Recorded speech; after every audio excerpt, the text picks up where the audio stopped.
Hi, so this tree is windy. I mentioned them before. It's a Chicago hardy. It's on the south side of the house on the corner. It does really well. This is his third winter. Last year, the only thing I did was just threw some mulched leaves at the base. Came back nicely. The only mistake I made last year, well, maybe not the only mistake, but the mistake I made last year, you can see here where I cut it off last year, which was kind of low. So what happened was, it didn't wake up till like May, and all the new growth came from points other than where I had anticipated it would come from. So this year what I'm going to do, I'm going to trim it now, because it'll give us a lot of really nice cuttings, I'm sure. It's lignified real nice. Figs, I just took about 30 figs off of it that I knew weren't going to do anything.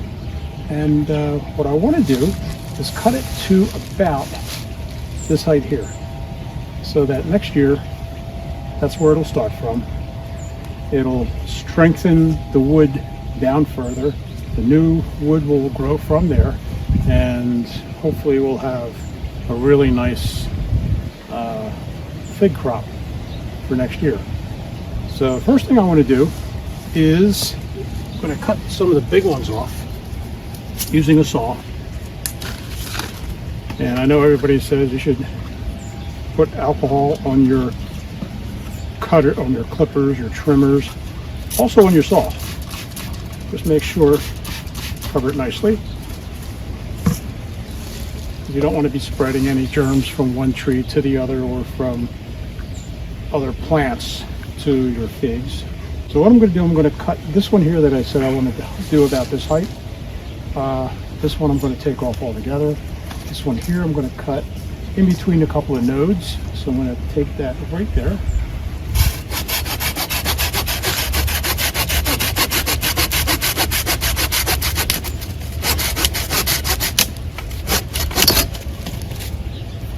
Okay, and then I'm going to cut this into cuttings. So we'll just put that aside for now. The others, we'll take this also, again, because of apical dominance, I just wanted to put it about the same height. That didn't sound good, but came out fine, so I'm going to save him as well. This one here I can probably just cut off. So I'm just going to take him here and cut him off. All right. Getting quite a pile. This one here, I do want to cut it, but again, let me wait. I'm going to take this guy here, put it about the same height also. So I'll cut him right here.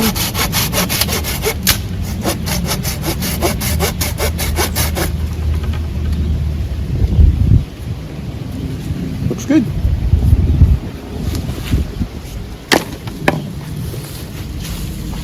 Okay. Now I want to cut this guy here. Again, I want to keep him at about the same height. So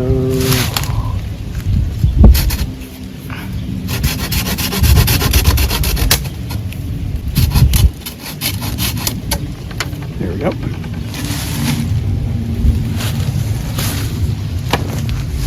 Yeah, when I come in with all these cuttings, my wife's gonna love it.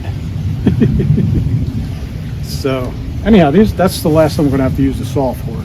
So again, before I put it away, I'll clean it again with the alcohol, then put it back into the shed, and then it'll be ready for the next time.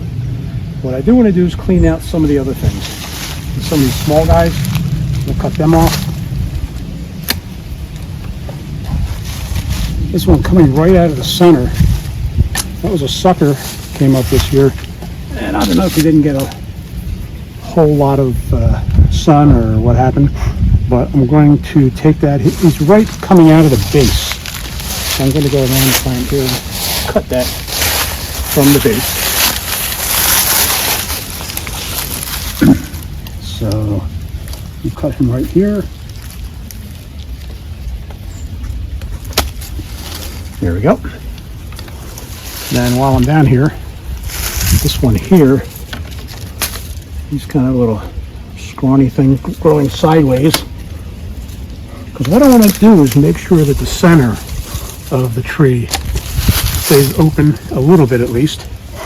Actually, I also want to, I'm going to keep this here for now.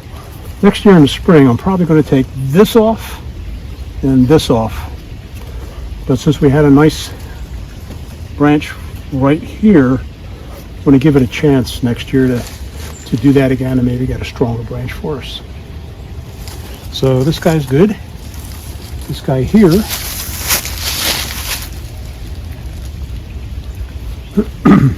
good question. See how he's leaning right up against this branch?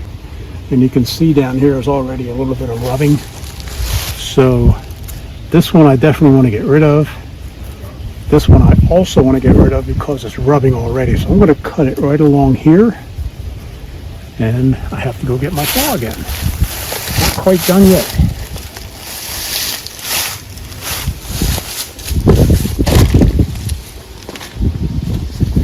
Okay.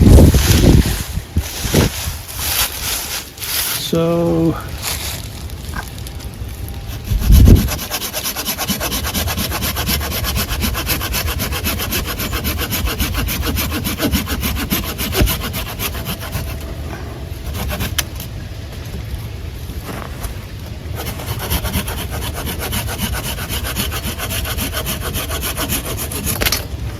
there we go.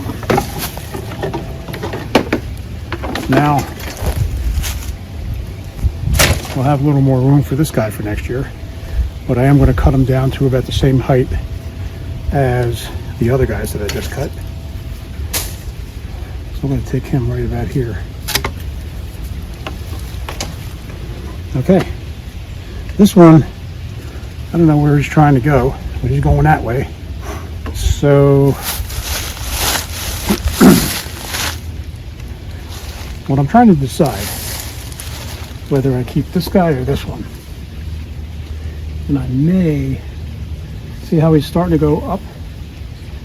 I may just keep this one because he's more likely to get some sun next year.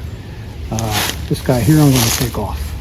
This little one I'm going to take him off too. All right. This one. And then this little skinny guy, he's gone.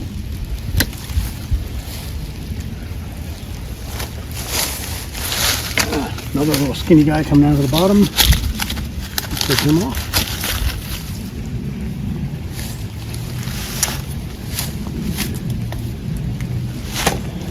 And there isn't much left to take off anyway. So what I want to do is this guy here, I'm just going to cut him to about the same height as the others. Put that there.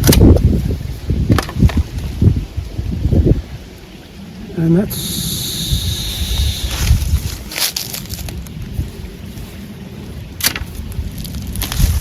okay, that's all I'm doing. So what I'm going to do is, oh, another one, another sucker.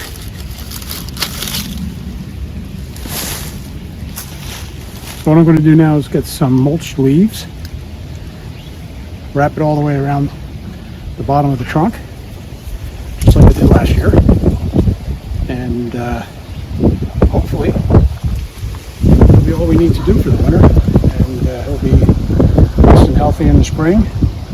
Grow up some new wood for some figs, and I think that's probably all I'm going to cut back. It's all I'm going to cut back now. If there's anything else, I'll do that in the spring. But there he is, windy, all ready for the winter. So if you have any comments, questions, if you think I really screwed it up, let me know, because it's not an exact science. This is how I think he's going to be good for the winter and into next season, and he has been quite productive for me, and I hope he continues to be. So Comments are always welcomed. And thanks for watching. I appreciate that very much. And if you'd like to follow along my little fig journey, please subscribe. Thanks again. Have a great day. Bye.